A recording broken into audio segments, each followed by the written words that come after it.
안녕하세요. 길 가는 교회 신앙기초반 특별 강의를 시작하겠습니다. 오늘 강의의 주제는 이단에 관하여입니다. 유현영재님, 네, 이단이 뭔지 혹시 알고 계세요? 이단은 가짜 종교를 말하는 게 아닌가. 네, 보통 그럼 이단은 뭐가 떠오르세요? 이단 막 사이비라고도 하고 신천지 얼마 전에 논란이 네, 되었던 신천지 이야기도 생각이 납니다. 네. 이단, 그런데 이단이라는 단어와 사이비라는 단어는 약간 차이가 있습니다. 아, 사이비라는 단어는 사실 가짜 종교를 뜻합니다. 사회에 해악을 끼치거나 정말 사기를 치고 있는 종교 집단들을 의미하는 거지요. 그런데 이단은 조금 다른 맥락의 표현입니다. 이단은 저 사람들이 믿는 것이 우리와는 다르다는 뜻입니다. 다를 이자와 끝 단자를 써서 신앙의 목적이 또는 지향이 또는 신앙의 마지막 모양이 다르다는 것을 의미하는 거죠. 초대교회 때에는 유대교가 정통이었고 우리 그리스도 교회는 유대교의 분파들 중에 하나로 여겨지거나 아니면 유대교회의 이단처럼 여겨지기도 했습니다.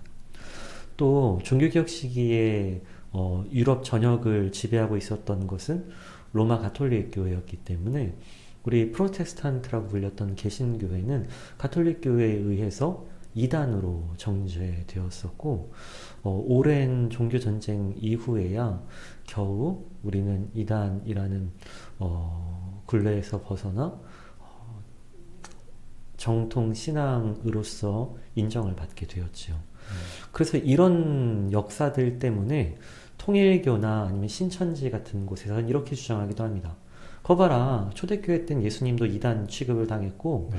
1500년경에는 개신교회들도 다 이단 취급을 당했다. 1900년대 후반만 해도 순복음교회는 이단 취급을 당했는데 그들이 숫자가 늘어나니까 정통으로 인정을 받는다. 그러니 우리도 숫자가 늘어나면 정통으로 곧 인정을 받게 될 것이다. 이런 논리로 주장을 하고 있는데요.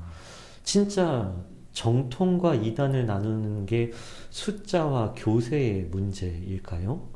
그리고 우리 그리스도 교회가 본질적으로 지켜오고 있는 참된 신앙과 이단을 어떻게 나눌 수 있는지 한번 이번 시간에 이야기를 나눠보면 좋겠습니다. 네. 신천지는 왜 이단인가요?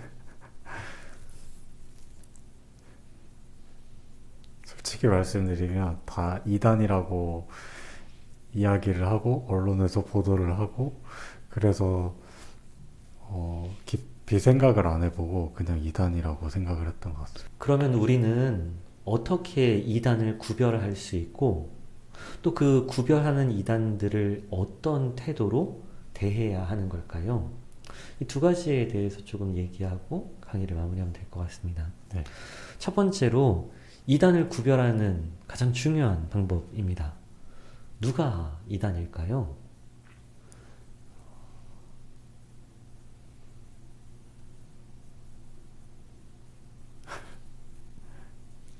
사실 신학을 전공하지 않은 사람들이 이단 논쟁에 참여하기란 쉬운 일이 아닙니다.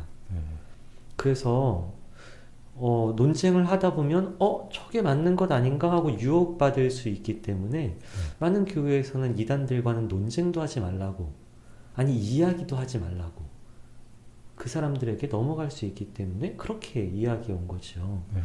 그래서 이단을 구별할 수 있는 가장 쉬운 방법, 아주 단순한 방법들 몇 가지만 이야기해 볼까 합니다. 논쟁의 여지조차 없는 아주 분명하고 명확한 이단이 있습니다. 그것은 무엇이냐? 자기가 하나님이라고 하는 사람입니다.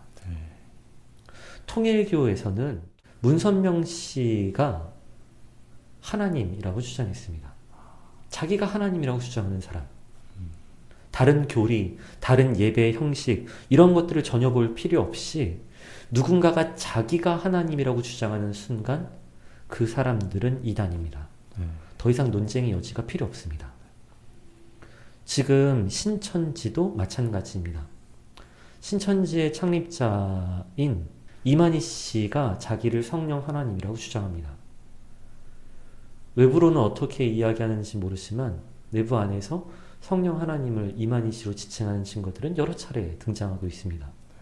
여기에서 더 이상 논쟁의 여지가 없습니다. 또 하나님의 교회는 사실 본명은 안상홍 증인회였습니다. 이 안상홍이라는 사람이 자기를 성령 하나님이라고 주장하기 시작합니다. 자기를 재림 예수라고 주장하기 시작합니다. 그래서 안상홍 증인회였다가 이 안상홍이라는 사람이 사망하고 난 이후에 이 사람의 아내였던 장길자라는 사람을 하나님 어머니라고 주장합니다. 하나님이셨던 장길자의 아내이기 때문에 하나님 어머니 교리가 등장해서 지금은 이 하나님의 교회가 하나님 어머니인 장길자를 섬기는 교회라고 되어 있습니다. 자기가 하나님이라고 주장하는 사람, 세부적인 교리에 대한 논쟁의 여지 없이 우리는 분명하게 그들과 우리는 다른 신앙의 노선에 있다고 이야기할 수 있겠습니다. 정확하게 그들은 우리가 믿는 종교와 우리가 믿는 하나님과 다른 하나님을 믿는 사람들입니다. 네, 두 번째 이단은 나는 하나님이 아니다. 그러나 지금 세상에 있는 모든 교회는 다 썩었다. 우리 교회에만 구원이 있다. 그러니 다른 교회 다니지 말고 우리 교회에 와야 한다는 겁니다. 우리 교회에만 구원이 있다는 겁니다. 그런데 유현 형제님, 구원은 누구에게서 오는 거죠? 구원은 예수님으로. 맞습니다. 오직 예수님 이외에는 구원의 통로가 없습니다. 그런데 자기에게만 또는 우리 교회에게만 구원이 있다고 이야기하는 건 무슨 말이냐? 돌려 말했지만 내가 예수님이라는 겁니다. 우리 교회가 예수님이라는 겁니다. 구원의 통로가 예수님을 믿는 것이 아니라 우리 교회에 오면 구원의 통로가 있다는 거니 우리 교회가 예수님과 동등한 존재라는 겁니다. 돌려 말하는 거지만 아주 교묘하게 반감을 사지 않기 위해서 내가 하나님이라고 말하지 않는 것처럼 보이지만 사실은 자기가 하나님이라고 주장하는 것과 동일합니다. 사실 이런 이단들이 나오게 된 것은 우리 기존 교회들, 기성 교회들의 책임이 큽니다. 많은 기성 교회가 잘못을 저지르고 부족한 부분들이 있기 때문에 기성교회에 대한 반감들을 가지고 있었던 사람들이 기성교회를 맹렬하게 비판하고 비난하고 기성교회의 잘못을 하나하나 끄집어내어서 저 교회가 얼마나 잘못됐는지를 들춰내자 거기에서 속 시원함을 느꼈던 사람들이 아, 이 교회는 뭔가 특별하구나. 이렇게 빠져들기 시작한 이단들이 수없이 많습니다. 세 번째 이단은 성경의 비밀을 우리 교회에서만 알려줄 수 있다. 여기 성경의 비밀을 풀어줄 수 있는 사람이 있다. 라고 주장하는 교회입니다. 성경을 읽다 보면 어렵게 느껴지는 본문들이 종종 나타나지요. 그런데 특별히 묵시문학이라고 불려지는 요한계시록이나 다니엘 같은 부분들은 사실 해석하기가 어렵습니다. 사실 해석한다는 것 자체가 맞지 않는 얘기입니다. 왜냐하면 묵시문학이라는 것은 하나님께서 보여주신 환상이기 때문이지요. 또 말세의 마지막 날에 이루어지게 될 어떤 일들에 대한 하나님께서 보여주는 묵시, 하나님께서 보여주신 특별한 계시 같은 것이기 때문에 그것을 누군가 개인이 해석한다는 것은 맞지 않는 일입니다. 그런데 이단들은 교묘하게 성경에 숨겨져 있는 비밀들이 존재하고 이것들을 내가 또는 우리 교회가 또는 우리 목사님이 이걸 해석할 수 있다. 해석하실 수 있죠. 그런데 그 해석이 온전하다고 완벽하다고 한 점의 틀림도 없다고 다른 사람들은 다 틀렸지만 우리만이 이것을 완벽하게 해석해냈다고 주장하는 순간 죄송하지만 그 사람들도 자기 자신이 성령 하나님이라고 주장하는 셈이 됩니다. 음. 왜냐면 성경에 대한 유일한 독점적 해석권은 누구에게 있느냐?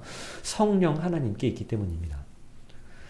제가 아무리 성경 말씀을 열심히 읽는다고 할지라도 제가 성경을 100% 완벽하게 해석할 수 없습니다. 또 오늘 제가 읽은 성경 말씀과 1년 뒤에 제가 읽을 성경 말씀 가운데 하나님께서 주신 음성은 완전히 달라집니다. 그래서 성경에 대한 소유권은 개인이 쥐고 있거나 교회가 쥐고 있는 것이 아니라 성령 하나님께서 찾아오셔서 우리에게 감동을 주시고 성경을 읽을 때마다 새로운 하나님의 말씀이 들려오게 해주십니다. 네. 그런데 어떤 이들이 우리 교회에만, 우리 목사님만, 우리 공동체 안에만 숨겨져 있는 성경의 비밀이 풀려진다 라고 말한다는 건 자신들이 성령 하나님이라고 주장하는 꼴이 됩니다. 그러니 결국 이 세 가지, 겉으로 드러내놓고 대놓고 자기가 하나님이라고 주장하든 네. 아니면 속으로 교묘하게 숨겨서 주장하든 절대적인 권한, 마치 하나님과 동등한 권한이 자기에게 있는 것처럼 주장하는 사람들, 바로 이 사람들을 우리는 이단이라고 볼 수 있겠습니다.